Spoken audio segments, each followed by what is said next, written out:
Biju Patnaik town hall विज्ञान वाणिज्य और कला एक्सपोर्ट्स एकाडेमी वार्षिक उत्सव अभिनंदन रे मुख्य अतिथि भाव कमागाँ महाविद्यालय प्रिंसिपाल प्रेमानंद पटेल और मुख्य वक्ता मनोरंजन साहू, सम्मानित अतिथि रविनारायण साहू, डॉक्टर जदुमणि नायक, हिमांशु शेखर मेहर, एससीए एकाडेमी अध्यक्ष डॉक्टर देवाशीष बीरतिया और डायरेक्टर देवदत्त बरतिया और तांको सहित छात्र छात्री और पेरेंट्स निज निजर वक्तव्य रखा सहित पिलामानकर भविष्य मत व्यक्त करते। आज आमर एक्चुअली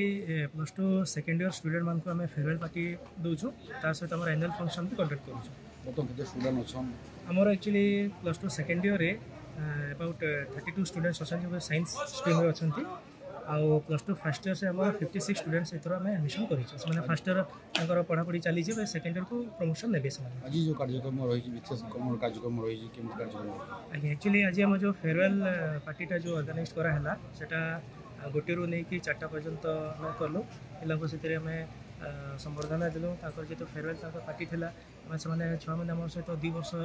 विगत पढ़ले आम सहित समय मैंने अतिबाहित कर सारापर एवं जो बोर्ड एग्जाम आसीगला आम प्रैक्टिकल एग्जाम अलरेडी कंडक्ट कर सारे एवं थ्योरी पेपर एग्जाम फेब्रुआरी 17 तारीख आरंभ हो से उपलक्षे जेहतु शेष 2 वर्ष अतिबाहित कर सारापर आम फेयरवेल पार्टी ऑर्गेनाइज कलु 4टा पर सरला आम 4टा रू नहीं 5टा पर्यंत जलखिया व्यवस्था कलु कर सारापर आमर फाइनाल फंक्शन आरंभ हम आम एनुअल फंक्शन में मुख्य अतिथि भाव में Kamgaon college junior college principal Shri Premanand Patel आज्ञा उपस्थित अच्छा सहित आमर चीफ स्पीकर श्री मनोरंजन साहू सार अच्छा गेस्ट ऑफ ऑनर रे आमर हिमांशु शेखर मिस्टर हिमांशु शेखर मेहर आज्ञा अच्छा प्रिंसिपाल रेनबो पब्लिक स्कूल सहित आमर गेस्ट ऑफ ऑनर रे डॉक्टर जदुमणि नायक भी अच्छा ENT स्पेशलिस्ट मेडिकल ऑफिसर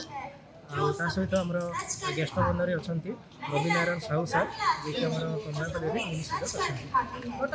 दायित्व हूँ संस्कृत भारती बरगढ़ जिला संयोजक और एससीए एक्सपोर्ट एकेडमी रे गोटे guest faculty Sanskrit guest faculty हिसाब से स्पिरिचुअल साइंस क्लास रो लेक्चर दायित्व कार्यरत अच्छी। आज कार्यक्रम कार्यक्रम रही आज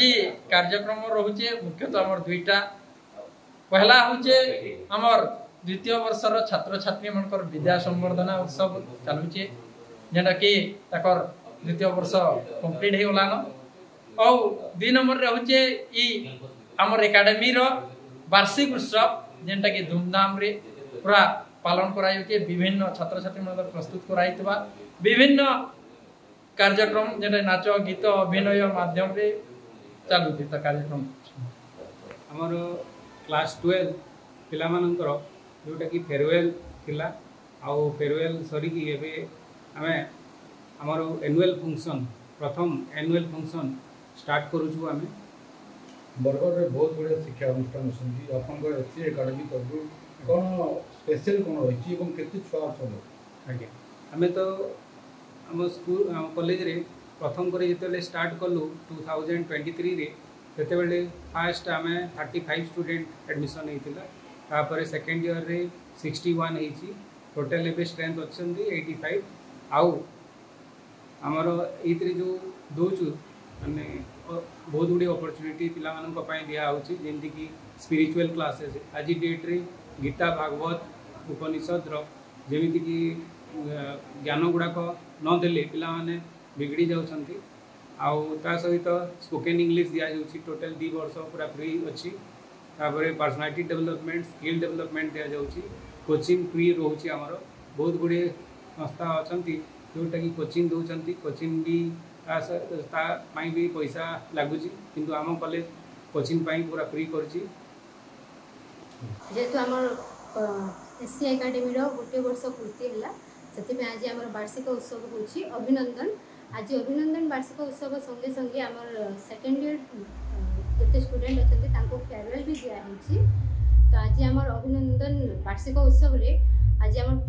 फॉर्मल मीटिंग जोटा आम guest of honour chief speaker Manoranjan sir समस्ते आसछंती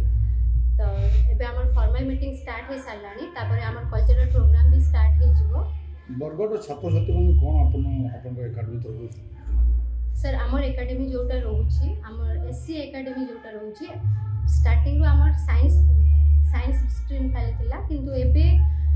कॉमर्स आर्ट्स दुईटा जाक एबे ऐड करा जायछि पुणी आमर +3 छात्र छात्री मानक पाए भी एठरे उपयोग रखा जायछि पुणी आमर जो एकेडमी रही आमर एकेडमी रे ट्यूशन ता आमर फ्री दिया होछि ता संगे आमर ओएससीआईटी तरफ रु कंप्यूटर क्लासेस जोगे दिया होछि सब लैब फैसिलिटी अच्छी हॉस्टल फैसिलिटी अच्छी